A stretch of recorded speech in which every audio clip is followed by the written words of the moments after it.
E aí, pessoas, alunos, entusiastas das artes visuais. Aqui é o professor Daniel Ferreira e vocês estão assistindo mais uma aula gravada sobre artes visuais. Hoje vai ser a primeira aula de séries de aulas envolvendo a teoria das cores.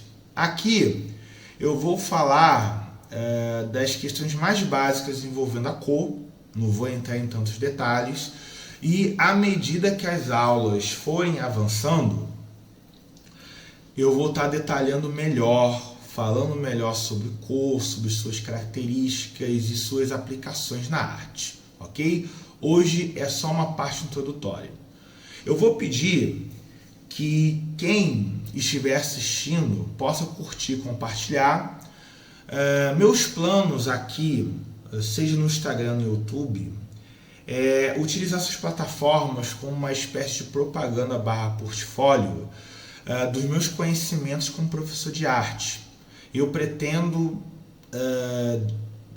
fazer aulas particulares de arte e até mesmo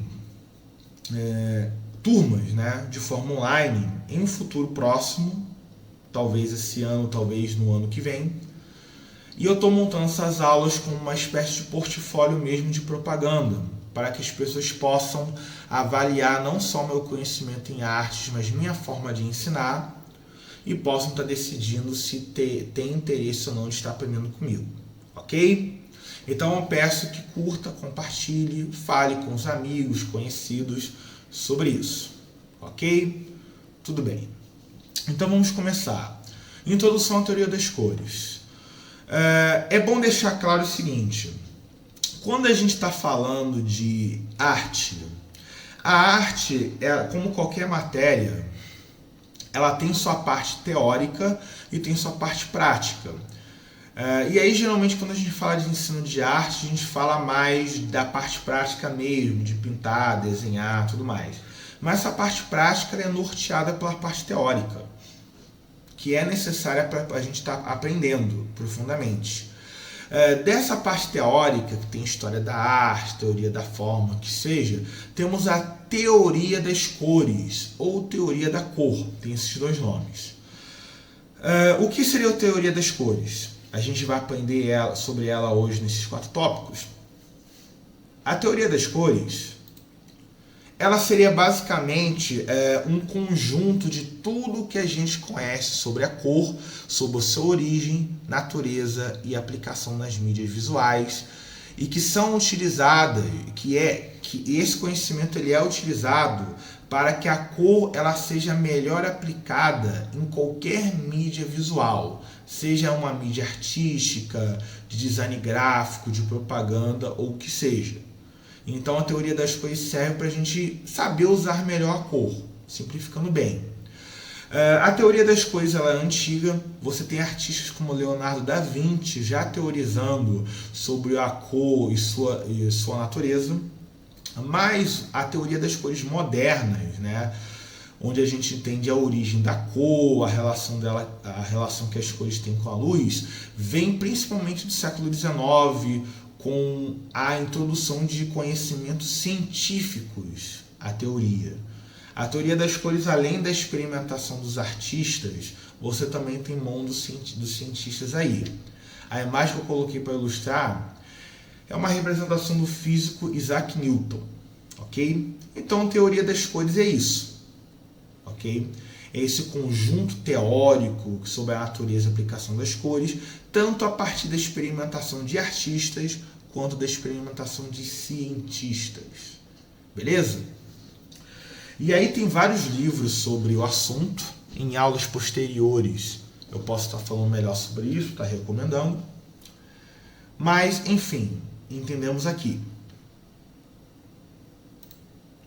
Agora que entendemos a teoria das cores, nós precisamos entender o que é uma cor. Ah, beleza, professor. Tá legal. Eu entendi o que é a teoria das cores, mas o que é cor? Vamos lá.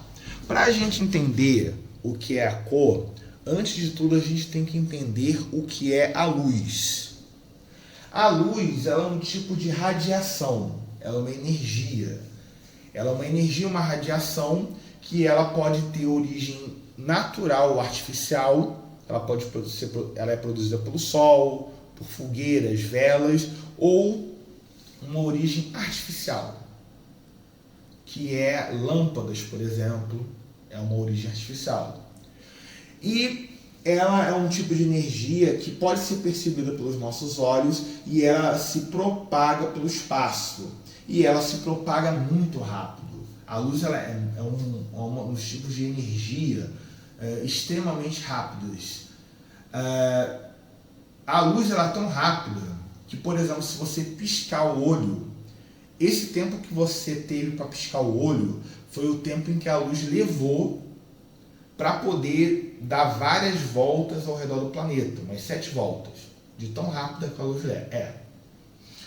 Existem espectros de luzes que são invisíveis aos nossos olhos, como a luz infravermelha ou a luz ultravioleta, e tem um aspecto visível, né? Que é onde a gente vê o branco, o vermelho, o amarelo, tudo isso, né? Percebemos a luz a partir dos nossos olhos. E aí, o que acontece? A cor ela surge quando a luz ela entra em contato com nossos olhos e essa vibração luminosa, essa energia, ela é traduzida pelo nosso cérebro. As luzes elas não são parecidas. Tem luzes mais rápidas, mais lentas, com um comprimento de onda maior ou menor do que as outras. Dependendo do tipo de luz que alcança os nossos olhos, nós vemos cores específicas. Podemos estar vendo o azul, o amarelo, o vermelho, o branco ou o que seja. Então, a cor, em teoria, ela não existe de forma material. Ela não é nenhum tipo de matéria e nenhum tipo de energia. A cor, ela nada mais nada menos que uma ilusão que o nosso cérebro cria quando os nossos olhos entram em contato com a luz. Ok? Então é basicamente isso. A cor é a forma como o nosso cérebro traduz a luz. Ela não existe de fato. Apesar desse detalhe, desse fato, quando eu for trabalhar com vocês sobre cor, eu vou tentar simplificar muitas coisas. Eu vou falar de luzes coloridas, luz branca, esse tipo de coisa, mas tenho em mente que isso é uma simplificação. A luz em si, ela não tem cor. A cor é produzida pelo nosso cérebro, pelo nosso corpo. Ok? Perfeito. Então, agora que entendemos o que é a cor, nós precisamos entender como que a luz ela se comporta no espaço, na matéria, para que a gente possa ver essas cores. Observem bem esse esquema. Eu fiz esse esquema. Você tem 3 elementos ali. Você tem uma fonte de luz, que no caso é o Sol, é uma fonte de luz natural. Você tem no centro do desenho um objeto, uma jarra, e você tem no lado direito um olho humano, um olho grande, tipo daquela vizinha fofoqueira que fica tomando conta da sua vida. Grandão, bem grande. Aí, você tem a fonte luminosa e você tem a luz que o Sol emite, ok? Vale colocar um detalhe. Apesar da gente ver o Sol geralmente com uma aparência amarelada, alaranjada ou avermelhada, dependendo do horário do dia, fisicamente falando, para a física, o Sol, na verdade, ele tem uma cor, uma luz branca. A luz do Sol, ela tecnicamente é uma luz branca, entendeu? Isso é algo que eu não vou adentrar muito porque entra muito na área da física, mas tenham em mente que a luz do Sol ela é branca, ok? Beleza. Aí a luz está aqui sendo refletida e a luz branca, que eu vou explicar mais para frente, ela está representada com essas 3 cores aqui, porque a luz branca, ela na verdade, ela é a fusão de luzes coloridas. Quando você pega várias luzes coloridas, em especial a luz vermelha, verde e azul, e você mistura elas juntas, você tem a luz branca. Então a luz branca que o Sol produz, ou que muitas lâmpadas produzem, ela é nada mais nada menos que várias luzes coloridas que estão misturadas e que formam a luz branca. Ok? Tenha isso em mente. Então a luz, ela é produzida e chega até um objeto.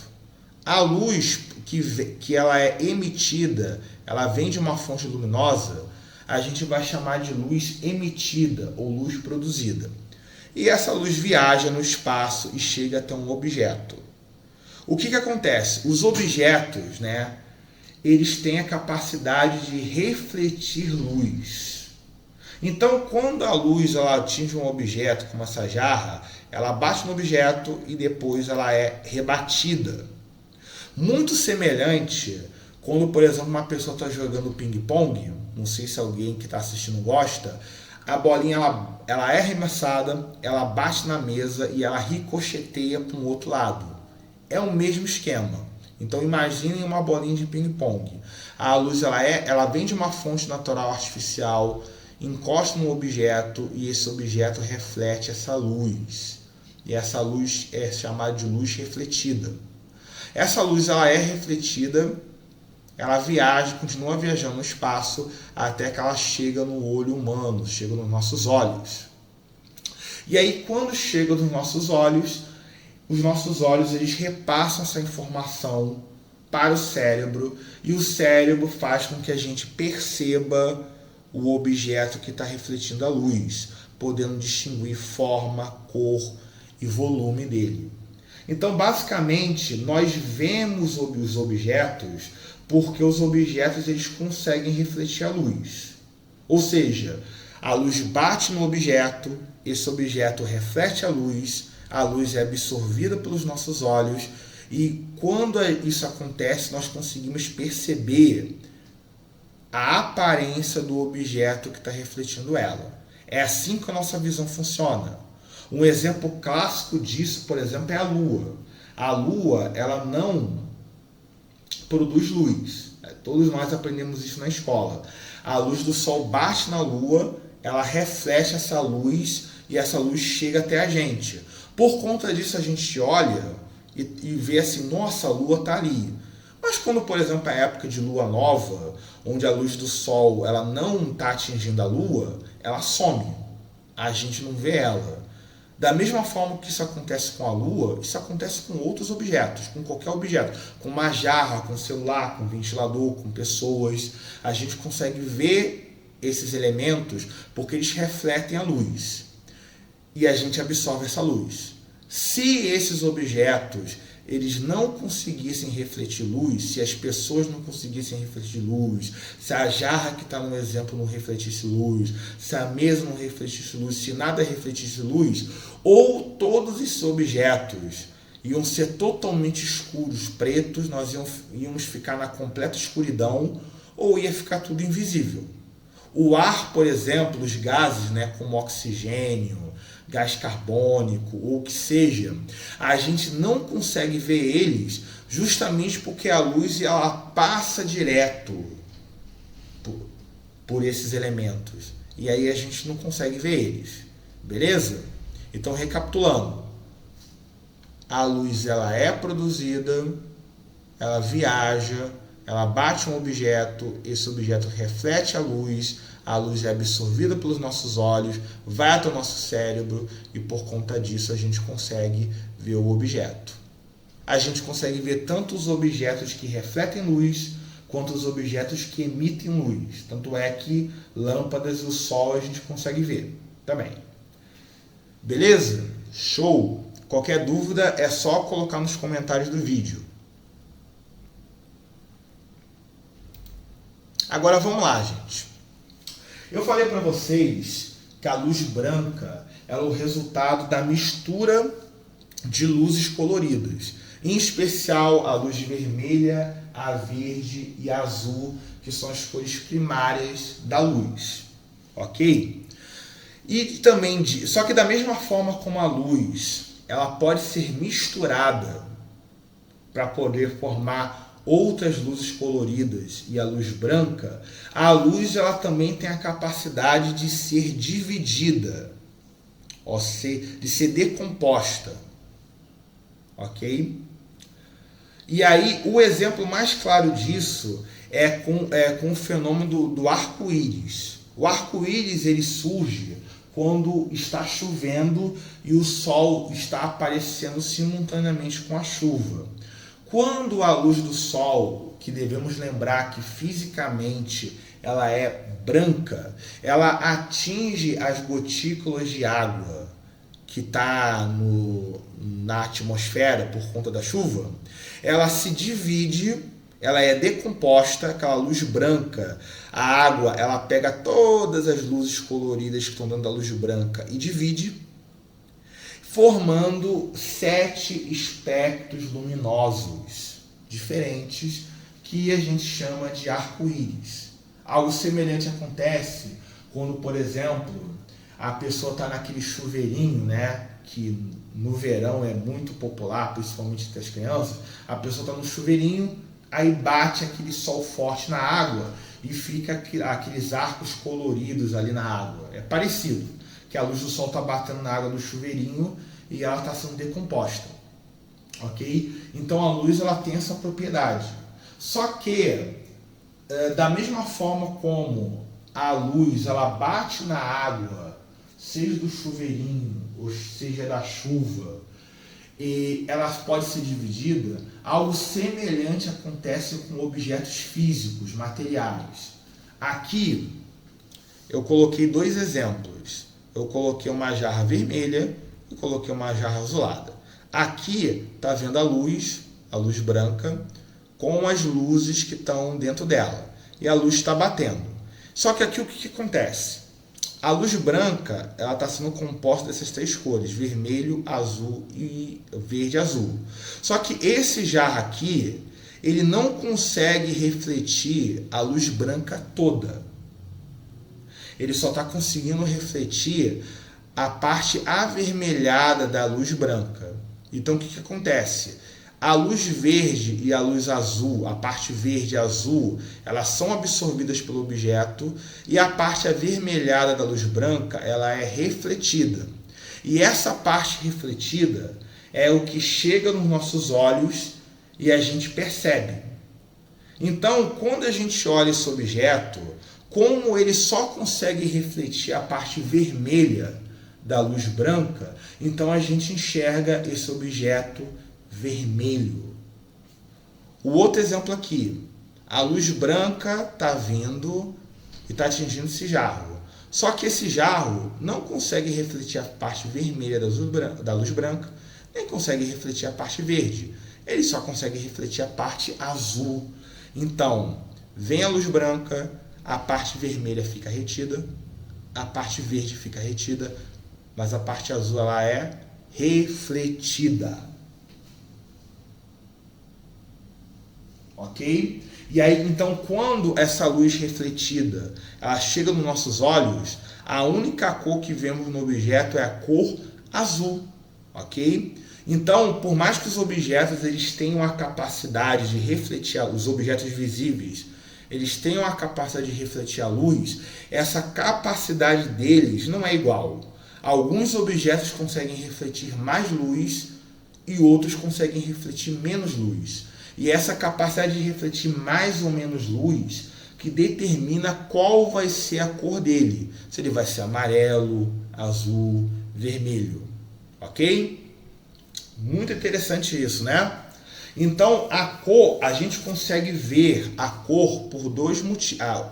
O que determina a cor que a gente vai ver são 2 fatores. Também depende do tipo de luz que a gente está vendo. Pode ser luz branca, amarela, vermelha. E também depende da capacidade de um objeto de refletir luz. Se ele reflete mais ou menos luz. Beleza? Aí vamos colocar outra situação. Imagine que uma dessas jarras, em vez de refletir somente parte da luz, ele conseguisse refletir toda a luz. Que cor que a gente ia ver? Bom, a gente ia ver a luz branca. Se uma luz branca ela incide num objeto que tem capacidade de refletir toda a luz, a cor que a gente vai ver é a cor branca. Se por acaso esse objeto ele tiver a capacidade de refletir toda a luz e ele for atingido por uma luz azul, vermelha ou amarela, ele vai adquirir as cores dessas determinadas luzes, já que ele consegue refletir tudo. Beleza. Se um objeto, por acaso, ele não tiver capacidade de refletir luz nenhuma, ou tiver uma capacidade muito ínfima, pequena, a cor que ele vai ter é a cor preta. Isso porque o preto é a ausência de parcial ou total de luz. Vocês já repararam que em ambientes escuros, a escuridão ela justamente tem a cor preta? Pois bem, então o preto é a cor característica da ausência de luz. Então um objeto ele é preto porque ou ele não está refletindo cor nenhuma, que aí seria o preto absoluto, ele não está refletindo luz nenhuma, perdão, ou ele está refletindo uma quantidade muito pouca de luz. E geralmente esse segundo caso é o caso dos objetos pretos, porque geralmente tem muitos objetos pretos que têm brilho. Isso porque ele reflete a luz, mas ele reflete bem menos do que os outros. Então é por conta disso. Beleza? Então os objetos que são coloridos, eles o são porque eles conseguem refletir apenas parte da luz branca. O objeto que é branco é porque ele reflete a luz toda. E o objeto que é preto é porque ele não reflete nenhuma luz ou pouquíssima luz. Beleza? Se por acaso, hipoteticamente, vamos supor que você tem um objeto azul, que nem no primeiro exemplo. E aí, o que está vindo na direção dele é uma luz completamente vermelha. Tem nada de azul ali, nada de branco. O que vai acontecer com ele? Bom, como ele só tem a capacidade de refletir a luz azul e a luz que está vindo aí é uma luz vermelha totalmente, então provavelmente ele vai ficar escuro, ok? Porque ele não está conseguindo refletir a luz que está vindo em direção a ele. Beleza? Qualquer dúvida, coloquem aí nos comentários. Pois bem, saído um pouco da parte mais complexa, né, dessa questão das cores, agora vamos às classificações das cores. As cores elas são classificadas de acordo com a sua origem, capacidade de mistura e tipos de vibração. Esses três grupos aí, as primárias, as secundárias e as terciárias, eles estão divididos de acordo com a sua origem, sua capacidade de mistura. Por exemplo, as primárias são o vermelho, o azul e o amarelo. Por que elas recebem esse nome? Porque são as cores principais, as primeiras cores. Elas são chamadas de primeiras cores porque, primeiro, são as cores que quando você mistura elas, você consegue todas as outras cores, com algumas exceções, né? E também pelo fato de serem cores que produzem todas as cores, mas elas mesmas não podem ser criadas a partir de mistura nenhuma. Ou seja, se você pegar tinta, você pode misturar à vontade. Você nunca vai ter o vermelho, o azul, o amarelo a partir de mistura. Não tem. Você vai ter que comprar a tinta já vermelha, amarela e azul. Ok? Então elas não podem ser criadas a partir de mistura. As tintas com essas cores, os pigmentos são retirados da natureza. E aí, mas elas podem criar todas as outras. Beleza? Apesar da gente conhecer as cores primárias mais como vermelho, azul e amarelo, existem outros tipos de primárias, mas que eu vou tratar disso somente em uma aula específica. Porém, em tintas opacas, vermelho, amarelo e azul são as cores primárias. Show? Quando você mistura essas três cores, as primeiras cores que a gente consegue são as cores secundárias, que é o verde, o amarelo, o laranja, perdão, e o violeta. Sim, o nome dessa cor é violeta. O pessoal chama de roxo e não é roxo. O roxo ele é surge da mistura do violeta com azul. Então, isso aqui é violeta. As cores secundárias, elas são as segundas cores, porque vêm logo depois das primárias. E são essas que eu citei aí. Ok? Não tem muito o que falar sobre elas, não. Elas, inclusive, elas servem de cores complementares para as cores primárias. A cor complementar de uma cor primária sempre é uma cor secundária, e vice-versa. Mas para as cores complementares vai ter uma aula específica para elas.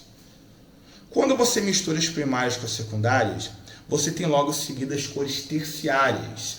E que são cores que são bem interessantes porque, na maioria das vezes, muitas delas elas são muito parecidas com as primárias, com as secundárias. Elas têm sempre nomes duplos na maioria das vezes, como vermelho alaranjado, azul violeta, verde azulado, esse tipo de coisa. E são cores que, dependendo de como você mistura, você não consegue distinguir muito bem que cor é. É um vermelho? É um laranja? É um meio termo? O que é? E nas artes é bem interessante, porque você pode trabalhar nuances. Por exemplo, isso daqui é um tipo de laranja avermelhado, um laranja mais próximo de vermelho. Só que não existe um tipo de laranja avermelhado, existem vários. E numa pintura, num desenho, você pode trabalhar essas nuances e deixar a pintura até mais interessante. Ok?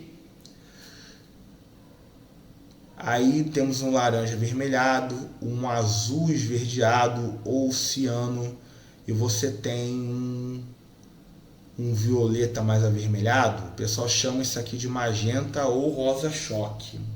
Tem vários nomes. E também, como está na legenda, é o maior grupo de cores que tem, porque elas têm muitas nuances, variações entre elas.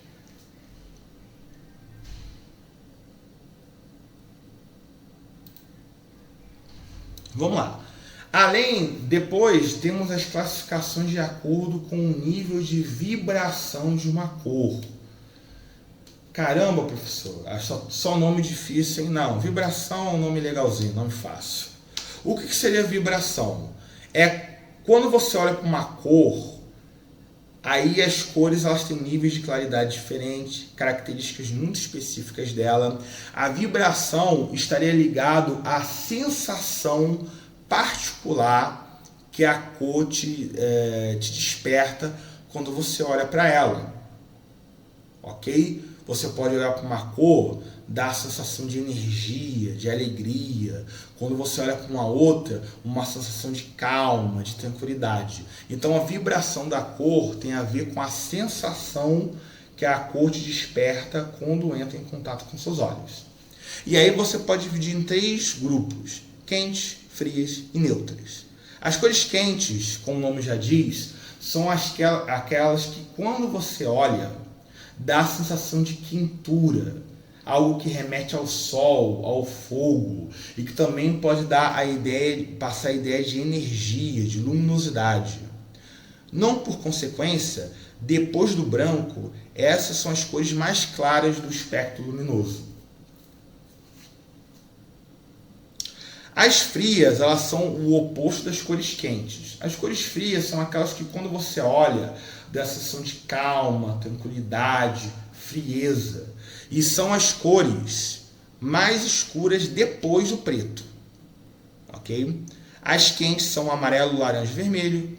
E as frias são o verde, o azul e o violeta. Quase que eu ia falar roxo aqui, até eu ia me confundir. Beleza, e aí temos as cores neutras. O que seria uma cor neutra, professor? Sabe aquele velho ditado, aquele velho ditado, aquele termo popular, não fede nem cheira? Café com leite, nem muita mar, nem muita terra? As cores neutras são as cores não fede nem cheira. Por quê? Elas não são nem quentes, nem passam a ideia de calor e de energia, e nem passa a ideia de algo frio, estático. As cores neutras, elas têm esse nome justamente porque elas são neutras. Elas não passam uma sensação particular como os outros 2 grupos. E aí você tem o branco, a cor mais clara, o preto, a cor mais escura, e o cinza, que fica um meio termo e a mistura dos dois. Alguns teóricos colocam o marrom como uma cor neutra. Eu não coloquei aqui, mas provavelmente vai ter uma aula específica sobre marrom. Provavelmente uma aula extra, que eu vou estar trabalhando com vocês. Bom, elas são neutras pelo motivo que eu acabei de explicar, e o bom delas é que elas combinam com qualquer cor, elas combinam com marrom, com vermelho, com amarelo, e elas podem ser utilizadas para alterar as cores anteriores, mudando o seu nível de luminosidade ou controlando o seu nível de saturação. Ok?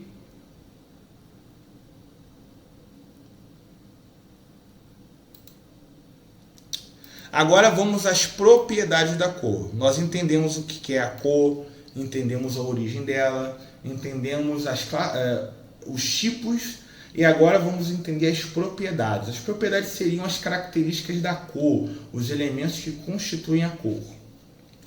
A primeira propriedade da cor, e uma das mais importantes, é a matiz. Professor, o que é matiz? Essa é uma parte mais chatinha. Simplificando muito, a matiz ela é basicamente a cor em seu estado puro, sem mistura com o vermelho, com o cinza, com o branco e com o preto. É a cor básica, normal. É a cor sem mistura. Então, no caso, verde, azul, vermelho, amarelo, todas as cores quentes e frias, sem misturas, são matizes específicas. Ok? Aí eu vou dar um exemplo. Vamos supor o vermelho.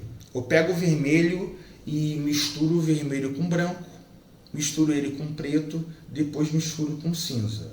Esses 3 outros tipos de vermelho, eles são matizes diferentes de vermelho? A resposta é não.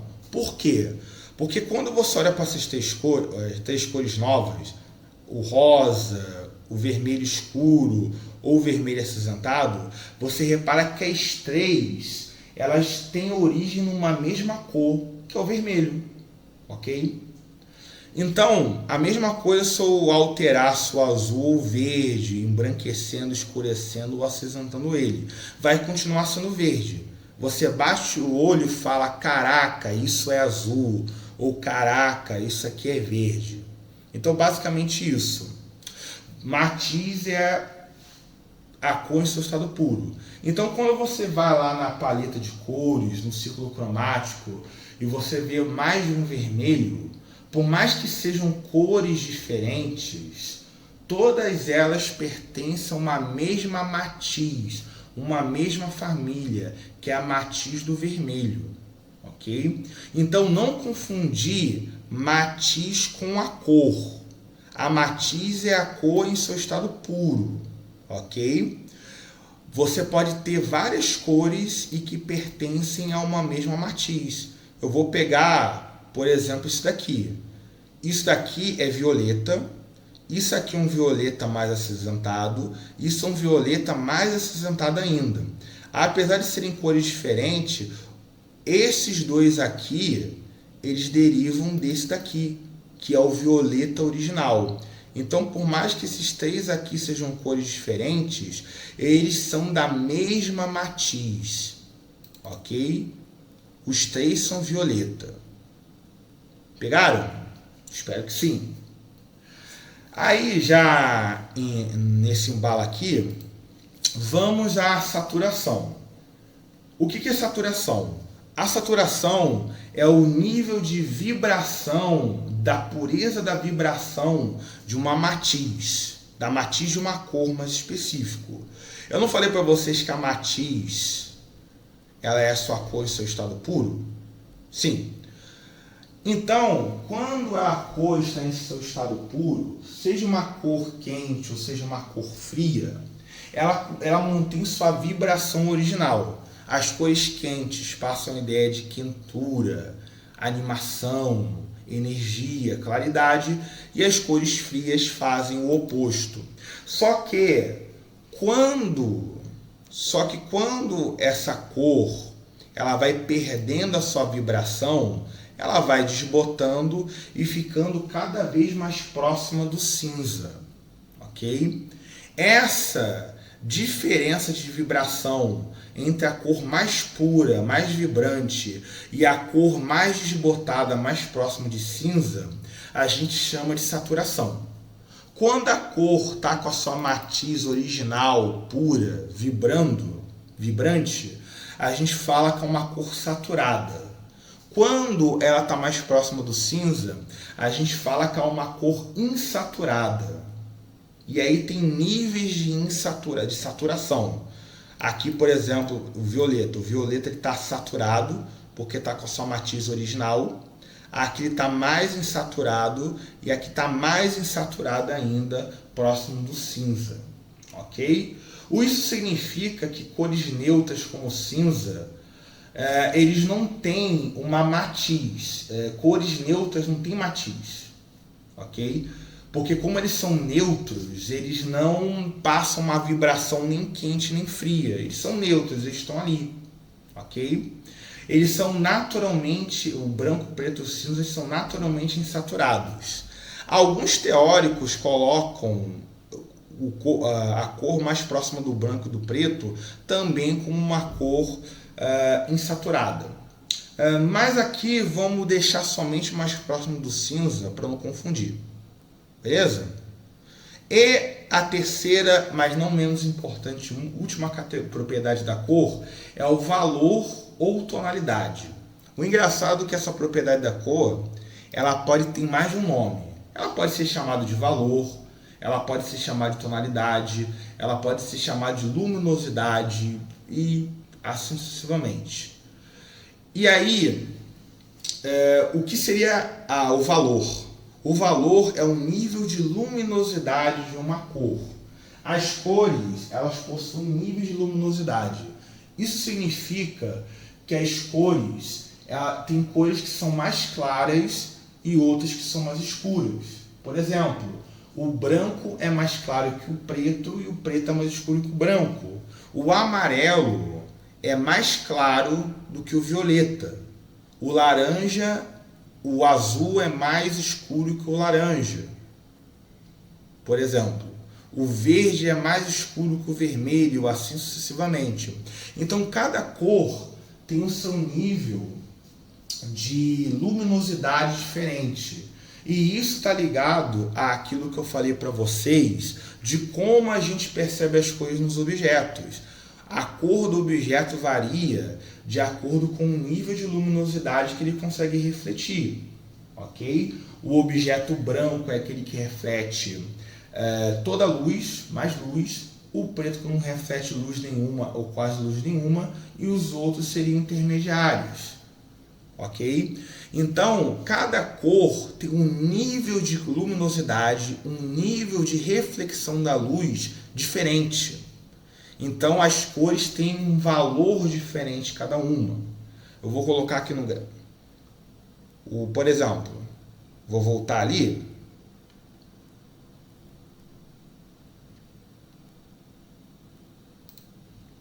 Aqui, por exemplo, desse grupinho aqui, o amarelo, ele claramente é mais claro do que o azul e o vermelho. Compare esses dois aqui. O amarelo, nitidamente, ele é mais claro que o azul. Mesmo se eu escurecesse um pouco o amarelo, ele ainda assim ia parecer um pouco mais claro que o azul. Isso porque a cor amarela, as superfícies amarelas, conseguem refletir mais luz que as superfícies azuis. Seria um exemplo. E esse é o melhor exemplo que eu vou dar aqui. O verde também, as superfícies verdes, eles são naturalmente mais claros que as violetas e... enfim. E o branco, mais claro que o preto, não preciso voltar nisso. Então, é isso aí. Valor é o nível de luminosidade de cada cor. Só que o que acontece? As cores, elas têm níveis de luminosidade diferentes, mas o nível de luminosidade dela também pode ser alterado a partir das cores brancas e pretas. Então você pode tornar uma cor mais clara ou mais escura, independentemente da sua matiz, controlando o nível de branco e de preto dela, como é o caso do laranja. Aqui a gente tem um laranja normal, aqui no meio. Aqui você tem um laranja mais escuro, que é um marrom. Para quem não sabia que laranja misturado com preto dá marrom, está sabendo agora. E aqui você tem um laranja mais perto do branco, mais claro, com um tom um pouco mais pastel. Okay? Então, isso que é valor. Logicamente que quando você clareia as cores, elas ficam um pouco mais neutras. Alguns especialistas vão dizer que elas vão ficar mais insaturadas. Elas vão perdendo sua vibração. Mas é uma forma de alterar. Ok?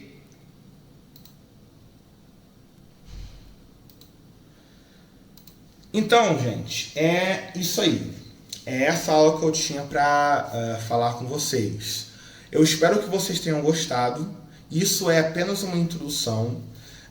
Em breve vou estar passando outras aulas, onde eu vou pegar inclusive algumas coisas que eu falei dessa aula e estar trabalhando de forma mais detalhada. E qualquer dúvida que vocês tiverem, pode estar colocando nos comentários. E